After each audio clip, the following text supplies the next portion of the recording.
Oi pessoal, meu nome é Rodrigo Duarte e vamos prosseguir então no curso. E o tema agora são direitos relativos à nacionalidade. E o que se entende então por nacionalidade? Ela pode ser vista como vínculo jurídico-político que liga um indivíduo a um determinado estado, fazendo com que ele passe a integrar o povo desse estado e, por consequência, possa usufruir de direitos e também usufruir ou ser submetido a obrigações que esse estado tenha. Para melhor compreender o tema, é importante conhecer alguns conceitos que são usados de maneira um tanto quanto vulgar. A primeira noção é povo. O que é povo? É o somatório de pessoas que fazem parte do Estado, seu elemento humano que está unido pelo vínculo jurídico-político da nacionalidade. A segunda noção importante é população, que é o somatório de residentes no território, nacionais ou estrangeiros, bem como também os apátridas, também chamados de eimátulos. O terceiro conceito de nação, que é o somatório de pessoas que nasceram em um território que estão abarcadas por uma mesma língua ou cultura, costumes, tradições e adquirem uma identidade sociocultural. São os nacionais, que se diferem daqueles que são estrangeiros. No caso do Brasil, são os brasileiros natos e, para a Constituição, também o brasileiro naturalizado. Logo, nacionalidade, como vimos, é o vínculo jurídico-político que une um indivíduo a um Estado, de forma a fazer com que essa pessoa passe a integrar o povo desse Estado e, por consequência, tenha obrigações e também tenha direitos. Outra noção muito importante é o de cidadania, que tem por pressuposto a nacionalidade, que obviamente é mais ampla que a cidadania, que se caracteriza como a titularidade de direitos políticos de votar e também de ser votado. Assim, o cidadão nada mais é que o nacional, brasileiro nato ou naturalizado, que goza de direitos políticos.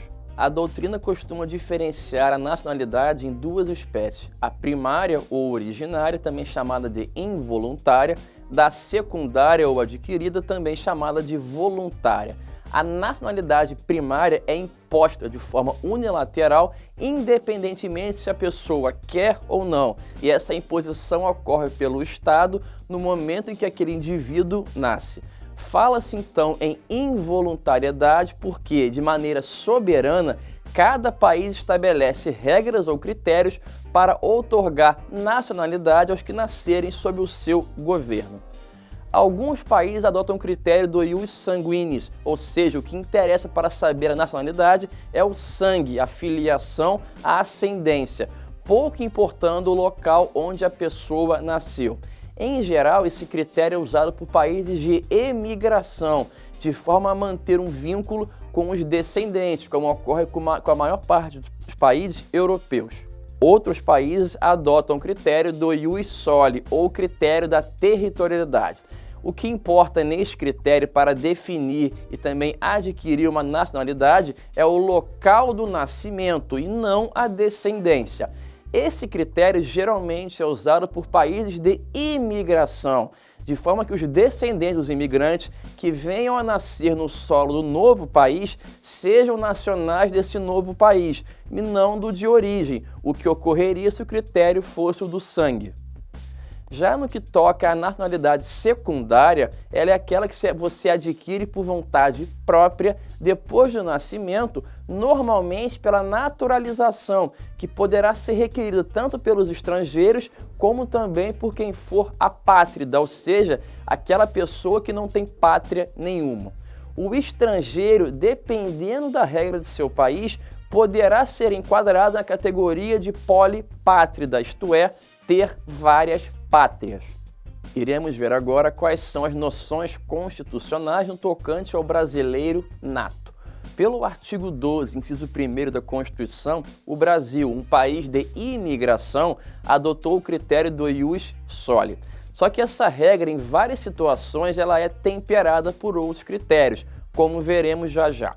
É importante lembrar que o artigo 12, parágrafo 1º, traz situações taxativas de previsão para adquirir a nacionalidade brasileira. Segundo a Constituição, serão então brasileiros natos Com base no ius solis, o artigo 12, inciso 1º, a linha A da Constituição, qualquer pessoa que nascer no território brasileiro, mesmo que filhos de pais estrangeiros. Só que os pais estrangeiros não podem estar a serviço de seu país. Se estiverem, o que podemos afirmar é que a pessoa que nasceu aqui no Brasil não será brasileiro nato. Se será o nacional do país dos pais, também não podemos saber. Para solucionar essa questão, deveremos analisar sempre as noções do direito estrangeiro daquela nação ou daquelas nações. Um segundo critério é do ius sanguinis, mais o serviço a serviço do Brasil. É o artigo 12, inciso 1º, a linha B da Constituição, que diz que serão brasileiros natos os que, mesmo que nascerem no exterior, sejam filhos de pai ou de mãe brasileiros e qualquer deles, o pai, a mãe ou os dois, estejam prestando um serviço para o Brasil na administração pública direta ou indireta. Um terceiro critério para brasileiro nato é o ius sanguinis mais o registro. É o artigo 12, inciso 1º, a linha C, primeira parte da Constituição, que diz que se o nascimento não ocorrer no Brasil e os pais não estiverem a serviço do país, como é que pode ser então? O artigo 12, inciso 1º, a linha C, diz que há possibilidade de aquisição daquele filho ser brasileiro originário pelo simples ato de registro em uma repartição brasileira competente, de maneira a resolver então um problema de apátrida, porque se esse filho nascesse de pai ou mãe que não estava a serviço do Brasil e também não seria estrangeiro, ele ficaria sem pátria. Por isso que com o registro ele pode ser brasileiro nato. Um quarto critério, então, para verificar se a pessoa é um brasileiro nato é a combinação do ius sanguinis mais a opção confirmativa, prevista no artigo 12, inciso 1º, a linha C, a segunda parte da Constituição. Segundo esta previsão, outra possibilidade para você adquirir a nacionalidade brasileira ocorre quando filhos de pai brasileiro ou de mãe brasileira, natos ou não, que não estejam a serviço do Brasil, vierem a morar no Brasil e optarem a qualquer tempo, depois de atingir a maioridade, pela nacionalidade brasileira. Trata-se da chamada nacionalidade potestativa, uma vez que a aquisição depende da exclusiva vontade daquele filho quando se tornar maior de idade.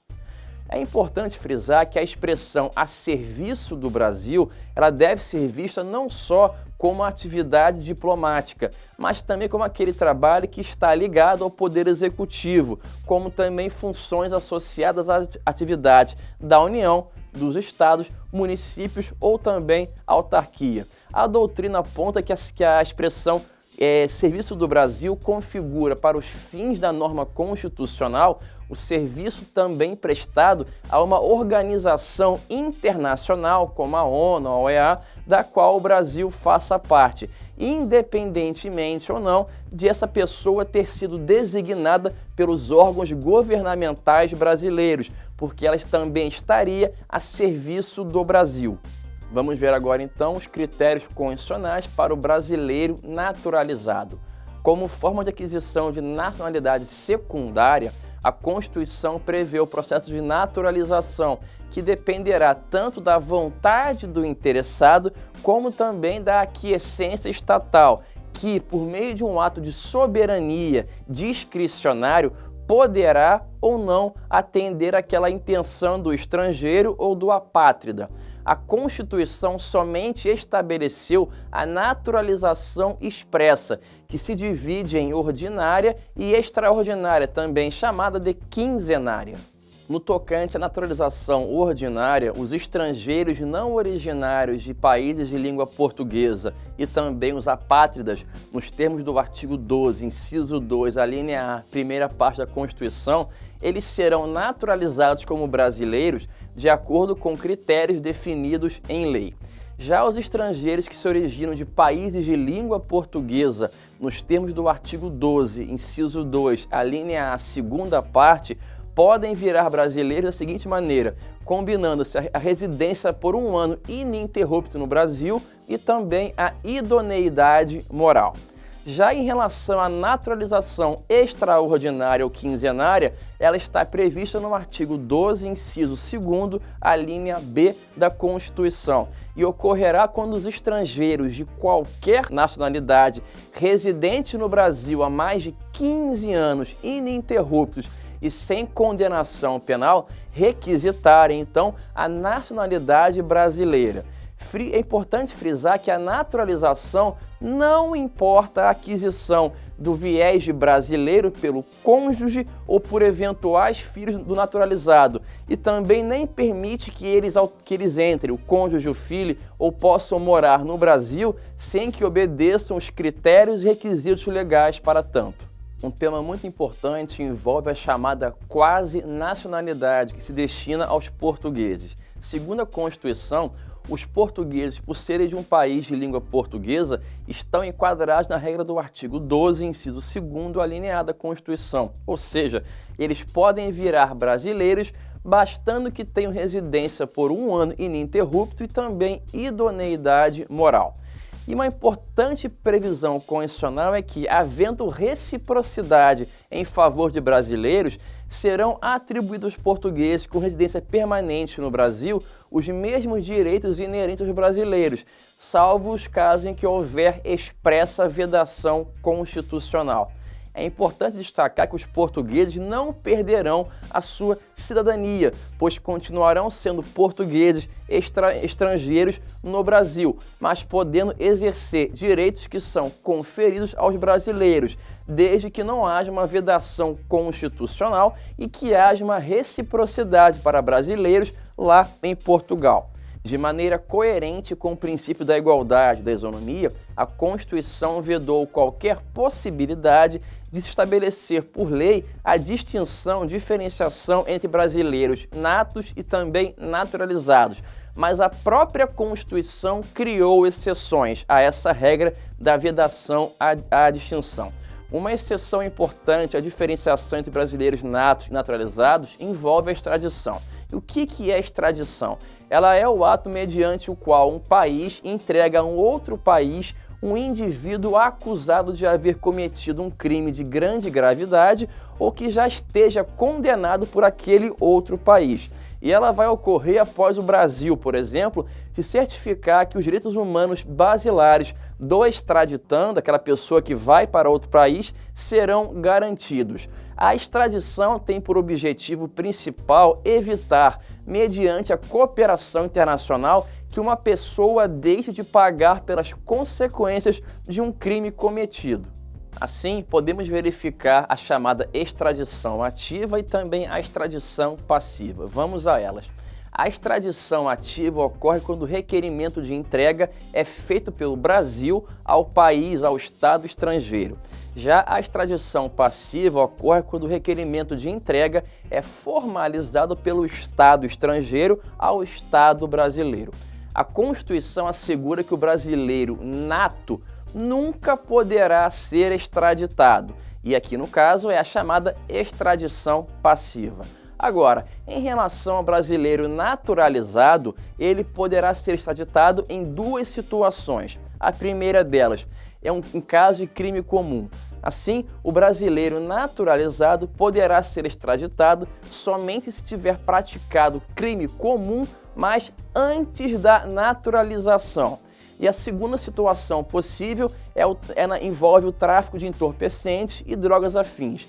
Logo, no caso de comprovado envolvimento em tráfico de entorpecentes e drogas afins na forma da lei, o brasileiro, lembrando, naturalizado, poderá sim ser extraditado. E neste caso, não importa o momento da prática do fato criminoso, ou seja, praticou antes ou depois da naturalização, não importa. O estrangeiro só não poderá ser extraditado se ele praticar um crime político ou um crime de opinião. Uma noção muito importante envolve a conceituação de asilo político e também de refúgio, que basicamente é a possibilidade de alguém permanecer no Brasil. O Brasil lhe rege na sua relação internacional, dentre vários princípios, pelo princípio da concessão de asilo político, que está regulado em vários tratados dos quais o Brasil é signatário e também em várias normas internas. Asilo político é o acolhimento pelo Brasil, por um Estado, de um estrangeiro, perseguido geralmente no seu país de origem, mas não necessariamente ele deve ser perseguido em seu próprio país por causa de uma dissidência política, crime de opinião ou por crimes que estejam relacionados com a segurança do Estado. Isso não se configura, portanto, um cometimento de um crime previsto no Código Penal Comum. O asilo político é gênero, do qual são espécies o asilo territorial e o chamado asilo diplomático. O asilo territorial ele é concedido ao estrangeiro no âmbito espacial da soberania brasileira. Já o asilo diplomático ele é concedido ao estrangeiro pela autoridade diplomática brasileira no exterior, ficando protegido, por exemplo, em uma embaixada, em um consulado, em um navio, aeronave ou até mesmo em um acampamento militar. Como falamos, a Constituição prevê a vedação de diferenciação entre brasileiros natos e naturalizados, mas a própria Constituição assegura cargos privativos para brasileiros natos. O artigo 12, parágrafo 3º da Constituição, estabelece que alguns cargos serão ocupados somente por quem for brasileiro nato, ou seja, faz uma expressa diferenciação em relação ao brasileiro naturalizado. E isso é perfeitamente possível, já que foi introduzido pelo próprio poder constituinte originário. Assim, segundo a Constituição, são cargos privativos de brasileiro nato os seguintes: presidente e vice-presidente, presidente da Câmara dos Deputados, repare que não é deputado, é o presidente da Câmara. Da mesma maneira, o presidente do Senado não é ser senador, é ser presidente do Senado. É um cargo também de ministro do STF, cargos da carreira diplomática, cargos de oficial das Forças Armadas e o cargo de ministro da Defesa. Teoricamente, qualquer ministro pode ser brasileiro naturalizado, exceto o da Defesa. Vamos ver agora, então, como é que a Constituição vai tratar sobre a perda da nacionalidade. Os pressupostos para declarar a perda da nacionalidade são os seguintes: pode ser pelo cancelamento da naturalização por uma sentença judicial por conta de uma atividade nociva ao interesse nacional. Também pode ocorrer pela aquisição de uma outra nacionalidade. E segundo a Constituição, também perderá a nacionalidade. É importante falar que aqui a terminologia é nacionalidade, não naturalização, aquele brasileiro nato ou naturalizado que, de maneira voluntária, adquirir uma outra nacionalidade. O artigo 12, parágrafo 4º, inciso 2º da Constituição, estabeleceu duas situações em que a aquisição de outra nacionalidade não implicará na perda da brasileira. São elas: a primeira, quando houver o reconhecimento da nacionalidade originária pela lei estrangeira. Aqui, então, é o reconhecimento de um país estrangeiro que aceita que a pessoa mantenha a nacionalidade originária, ou seja, aquela que foi adquirida com o nascimento, a primária, no caso, a brasileira. Uma segunda situação excepcional é quando houver a imposição de naturalização pela norma estrangeira. Neste caso, o brasileiro que residir em estado estrangeiro e tiver como condição para sua permanência naquele país por uma questão de trabalho, atividade profissional, ou então para poder exercitar um direito civil, a herança, a norma daquele país se impuser que ele tenha que perder a nacionalidade brasileira, para o Brasil, essa pessoa não perderá, portanto, a nacionalidade brasileira. Vimos então, pessoal, como é que a Constituição vai tratar a questão do brasileiro, o nato, naturalizado, quais são os direitos de cada um, quais são as diferenciações constitucionalmente aceitas em relação a quem for brasileiro nato e também para quem for brasileiro naturalizado.